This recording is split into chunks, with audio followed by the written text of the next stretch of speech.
அந்த ரங்கராஜா எப்படி அங்கே வந்தார்? விக்னேஸ்வரர் பண்ணிய லீலையால்தான். இக்ஷ்வாகு வம்சத்தினர் வழிவழியாக பூஜித்து வந்த ஸ்ரீ ரங்கநாத விக்கிரகத்தை ராமச்சந்திரமூர்த்தி விபீஷணருக்கு கொடுத்துவிட்டார். அது அவருடைய நன்றி பாராட்டும் பெரிய மனசுக்கும் தியாகத்துக்கும் ஒரு பெரிய ப்ரூஃப். அயோத்தியில் நடந்த ஸ்ரீராம பட்டாபிஷேகத்தில் எல்லா வானரர்களும் ராட்சசர்களும் கலந்து கொண்டுவிட்டு அப்புறம் தங்கள் தங்கள் ஊருக்கு புறப்பட்டார்கள். அப்போது ராமர் அவர்கள் தங்களுக்கு செய்த சகாயத்தை நன்றியோடு நினைத்து அவர்களுக்கு பொன்னையும் பொருளையும் வாரிவிட்டு வெகுமதிகள் கொடுத்தார். இவருக்கு கைங்கரியம் செய்ய அவர்களுக்கு கொடுத்து வைத்திருந்ததே பெரிய வெகுமதி, பாக்கியம் எல்லாம். ஆனால் அவருடைய உசந்த குணம் அவர்களிடம் நன்றி பாராட்டி வெகுமதிகள் கொடுத்தார். இவரால்தான் சுக்ரீவனும் விபீஷணனும் ராஜாக்களாக ஆனதே. ஆனால் அவர்களுக்கு தாம் நன்றிக்கடன் பட்டிருப்பதாகவே சுவாமி நினைத்து ராஜா ராமர் ஆனவுடன் பெருசாக பரிசுகள் தந்தார். முக்கியமாக நவரத்ன ஆபரணங்கள், பீதாம்பராதிகள் தந்தார். விபீஷ்ணருக்கு மட்டும் அது போதாது, அதற்கு மேல் ரொம்ப உசந்த ஒன்று தரணும் என்று எண்ணினார். ஏனென்றால் அண்ணாவை தியாகம் செய்துவிட்டு ராமரே சர்வமும் என்று அவர் காலில் வந்து விழுந்தவர் விபீஷ்ணர். சரணாகதருக்கு உதாரணமாக அவரையே சொல்வது விபீஷ்ணருக்கும் சுக்ரீவனுக்கும் ஒரு பெரிய வித்தியாசம் சொல்கிறது உண்டு. பெண்டாட்டியையும் கிஷ்கிந்தா ராஜ்யத்தையும் தனக்கு பெற்றுக்கணும் என்றே சுக்ரீவன் ராமரிடம் வந்து விழுந்தது. விபீஷ்ணர்தான் காரியார்த்தமாக இல்லாமல் நிஜமான சரணாகதி செய்தது என்பார்கள். அதோடு ராமச்சந்திரமூர்த்தி தன்னுடைய சரணாகத ரக்ஷணத்தை பிரகடனப்படுத்திக் கொண்டு சத்திய பிரதிஜையாகவே சகலருக்கும் வாக்கு கொடுக்கும்படியான வாக்கியத்தை சொல்ல வைத்தவரும் விபீஷ்ணரே. அவர் நிஜமான சரணாகதராக வந்திருந்த போதிலும் ராமரை சுற்றியிருந்தவர்கள் ஹனுமான் ஒருத்தரை தவிர சுக்ரீவன், அங்கதன் முதலானவர்கள் அவரை சந்தேகித்து பேசினார்கள். அதனாலேயே நல்ல பக்திமானை சந்தேகிக்கிறார்களே என்பதில் ராமருக்கு உண்டான உணர்ச்சி வேகத்திலே அவர் பெருசாக சத்திய பிரதிஞை பண்ணிவிட்டார். நான் உன்னை சேர்ந்தவன் என்று ஒருத்தன் ஒரே ஒரு தரம் சொல்லி என்னை யாசித்து விட்டாலும் போதும், அவனுக்கு லோகத்தில் எது ஒன்றாலும் பயம், அதாவது கஷ்டம் ஏற்படாதபடி அபயம் தந்து ரட்சிப்பேன். இதுவே என் ஜீவித விரதம் என்று ஒரு ஆவேசத்தில் சொல்லிவிட்டார். சக்ருதேவ பிரபன்னாய தவாஸ்மீதி ச யாசதே அபயம் சர்வபூதேப்யோ ததாம் ஏதத் விரதம் மமா. அப்பேற்பட்ட பக்திமானுக்கு ரொம்ப பெருசாக ஒன்றை தர வேண்டும் என்று ராமர் இப்போது பட்டாபிஷேகம் பண்ணிக்கொண்ட சமயத்தில் நினைத்தார். பரம தியாகியான அவராலேதான் அப்படி பண்ண முடியும் என்கிற மாதிரி என்ன செய்தார் என்றால், இக்ஷ்வாகு வம்ச குலதனமாக குல தேவதையாக வழி வழியாக பூஜை பண்ணிக்கொண்டு வந்திருந்த ரங்கராஜா விக்கிரகத்தையே பிரணவாகாரமான விமானத்தோடு கூட விபீஷ்ணருக்கு கொடுத்துவிட்டார். கொடுத்து லங்கைக்கு திரும்ப அனுப்பிவிட்டார். விக்கிரகத்தோடு புறப்பட்ட விபீஷ்ணர் அயோத்தியில் இருந்து தெற்காக ரொம்ப தூரம், அயோத்தியில் இருந்து பார்க்கிறபோது ஏறக்குறைய தேசத்தின் தெற்கோரத்தில் இருக்கிற உபய காவேரிக்கு வந்துவிட்டார். அதுவரை சும்மா பார்த்து கொண்டிருந்த விக்னேஸ்வரர் தான் சட்டென்று அப்போது இந்த பாரத தேசத்தை, தமிழ் தேசத்தை, ரமணீயமான இந்த காவேரி தீவை விட்டு பெருமாள் போகவாவது என்று நினைத்தார். மாய விளையாட்டெல்லாம் பண்ணி ரங்கநாதர் அந்த இடத்திலேயே அசைத்தெடுக்க முடியாதபடி பிரதிஷ்டையாகும்படி செய்துவிட்டார். என்ன செய்தார் என்றால், விமான விக்கிரகங்களை பூமியில் எங்கேயும் வைக்கப்படாது, எங்கே கீழே வைத்தாலும் அங்கே அது நிலையாக பிரதிஷ்டை ஆகிவிடும். அதனால் நேரே லங்காபுரிக்கே அதை கொண்டு போய் அங்கேதான் கீழே வைக்கணும் என்று ராமர் சொல்லி அனுப்பியிருந்தார். விக்னேஸ்வரர் என்ன பண்ணினார் என்றால், காவேரி அலை புரட்டிக் கொண்டு போகிற அழகை பார்த்ததும் விபீஷ்ணருக்கு அதிலே ஸ்நானம் பண்ணணும் என்று ஆசை தோன்றும்படி பண்ணினார். தாமும் ஒரு பிரம்மச்சாரி பையனாக அங்கே போய் நின்று கொண்டார். சாது பிள்ளை, சமர்த்து பிள்ளை என்று தோன்றும்படியான ரூபத்தோடு நின்று கொண்டார். அப்பா குழந்தை, நான் ஸ்நானம் பண்ணிவிட்டு வர வரையிலே இதை நீ பூமியில் வச்சுடாம கையிலேயே வச்சுக்கறியா என்று விபீஷ்ணர் கேட்டார். அப்படியே பண்றேன், ஆனாலும் எனக்கு கை கணத்து போனா என்ன பண்ணுவது? 3 தரம் உங்களை கூப்பிடுகிறேன், அப்படியும் நீங்க வரலேன்னா கீழே வச்சுப்படுவேன் என்று விக்னேஸ்வரர் சொன்னார். ஆனா சரி என்று விபீஷ்ணரும் ஒப்புக்கொண்டார். விக்னேஸ்வரர் என்ன பண்ணினார் என்றால், விபீஷ்ணர் பிரவாகம் கண்ட உற்சாகத்தில் காவிரிக்குள் ரொம்ப தூரம் நீச்சல் அடித்து போய்விட்ட சமயம் பார்த்து சட்டென்று அவரை 3 தரம் கூப்பிட்டார். அவர் அதற்குள் வர முடியவில்லை. நான் சொன்னபடி கூப்பிட்டேன், நீங்க சொன்னபடி வரலை. கணம் தாங்காம இதோ பூமியிலே வச்சிட்டேன் என்று சொல்லிக்கொண்டு உபயகாவேரி மத்தியில் இருந்த திட்டில் விக்கிரகத்தை வைத்துவிட்டார். விக்கிரகம் அங்கேயே அப்படியே ஆழமாக பிரதிஷ்டையாகிவிட்டது.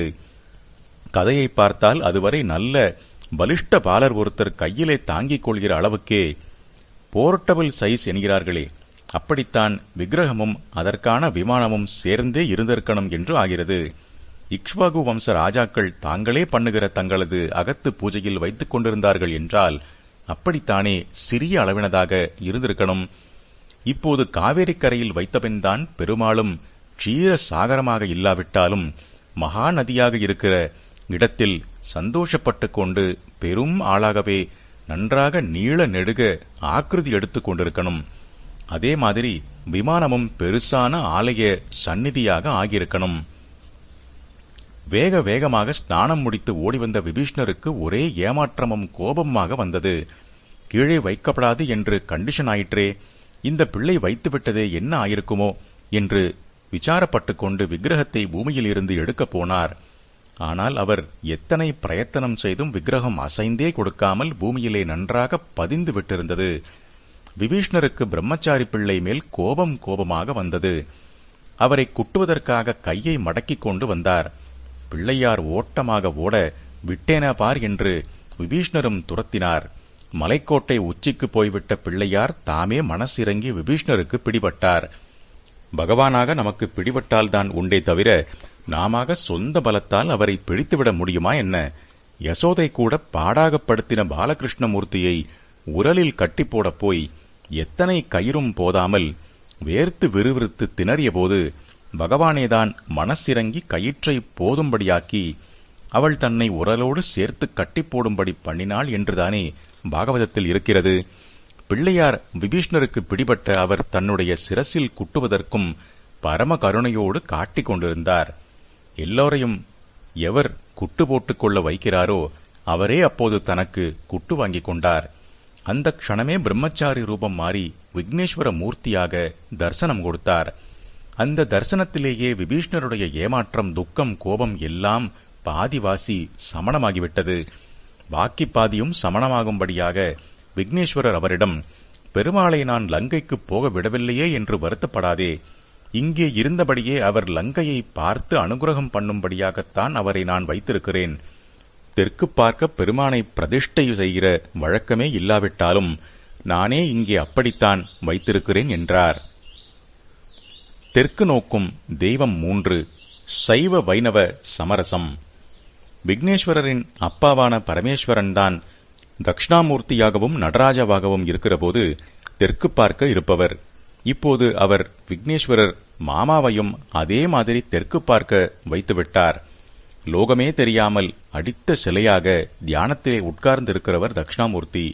சர்வலோக வியாபாரத்தையும் ஆனந்த கூத்தாக்கி அமர்க்களமாக ஆடுகிறவர் நடராஜா.